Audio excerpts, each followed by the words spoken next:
High! আজ দশমী। নবমী থেকেই প্রচণ্ড বৃষ্টি হচ্ছে, আর দশমীতেও প্রচণ্ড বৃষ্টি। তাই জন্য কোথাও বেরোনো হয়নি। ভেবেছিলাম অন্য কিছু ড্রেস পরবো বা শাড়ি পরবো, কিন্তু এত বৃষ্টি তাই আগের দিন অষ্টমীর রাতে যেটা পরেছিলাম সেই সালোয়ার স্যুটটাই আমি পরে নিয়েছি। আজকে এমন একটা জায়গাতে গেছিলাম, এমন একটা মন্দিরে যেখানে আমার ছোটবেলা কেটেছে। ছোটবেলা থেকে অনেক স্মৃতি এই জায়গাতে আছে। হ্যাঁ, আমাদের প্রত্যেকটা গ্রামে গ্রামে একটা করে দুর্গা মন্দির থাকে অবশ্যই। তো এটাও একটা দুর্গা মন্দির, যেটা বলে সবাই যে মা ভীষণ জাগ্রত। এখানে প্রচুর পুজো আর্চা, মানত, পাঠা বলি সব কিছুই এখানে হয়ে থাকে। তো এই মায়ের প্রতিমা দর্শন আমার করা হয়নি। নবমীতে প্রচণ্ড বৃষ্টি হয়েছিল, আর আমি প্রচণ্ড অসুস্থ হয়ে গিয়েছিলাম, আমার জ্বর হয়েছিল। তো সেই জন্য নবমীতে কোথাও বেরোনো হয়নি। ইচ্ছে ছিল আমি এইখানেই আসবো, বাট ওই দিন সম্ভব হয়ে ওঠেনি। তাই আমি দশমীতে সন্ধেবেলা একটু বৃষ্টিটা কমতে আমি চলে এসেছি যে না, তারপরে যেহেতু আমি আর মায়ের মুখটা দেখতে পাবো না, তো সেই জন্য ভাবলাম কি একবার অ্যাটলিস্ট আমি দর্শনটা করে নিই।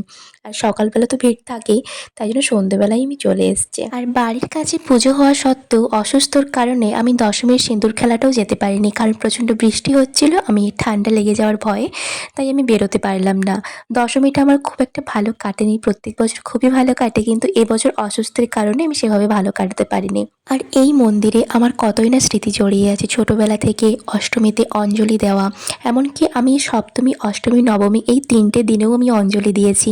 প্রত্যেকদিন ঠাকুর দেখতে আসা ভিড়ের মধ্যে, আরও অনেক কিছু স্মৃতি। আর প্রচুর দোকান বসে, আর প্রচুর খাওয়ার দোকান বসে, কিন্তু এই বছর দেখলাম অনেকটাই ফাঁকা। সেই জমজমাটে ব্যাপারটা আমি দেখতে পেলাম না। দোকানদানি সেভাবে নেই, একটা দুটো খাওয়ার রেস্টুরেন্ট দোকানও একটা দুটো, সেভাবে আমি বেশি কিছু জমজমাটে দেখতে পেলাম না। এখানে স্টেজও বানানো আছে, প্রত্যেকদিন রাত্রিবেলা অনেক কিছু প্রোগ্রাম থাকে। তবে নবমী দশমী কিছুই ছিল না, ওই যে বৃষ্টির জন্য। প্রত্যেক বছর পুজোতে ছোটবেলা থেকে আর কোথাও যাই বা না যাই, কিন্তু প্রত্যেকটা দিন কিন্তু এই মন্দিরে আসা। আর এই মন্দিরে এসে এই যে আলু কাবলি কাকুর দোকান, এখানে আলু কাবলি খাওয়া, এটা আমার ভীষণ পছন্দের একটা জিনিস, যেটা ছোট্টবেলা থেকে খেয়ে খেয়ে আসছি, আর যেটা এখনও খাচ্ছি। উনি স্টিল একই জায়গাতে উনি দোকান দেন প্রত্যেক বছর।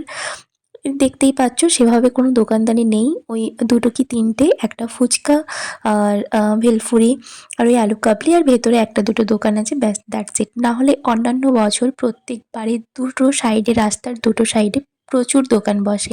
আর আমি ওই যে অষ্টমীতে ঘুরতে গেছিলাম চৈতন্যপুর, সেখান থেকে বাজার থেকে এই দুটো লকেট নিয়ে এসেছি। ভীষণ কিউট কিউট ডল দুটো, আমার বেশ ভালো লেগেছে।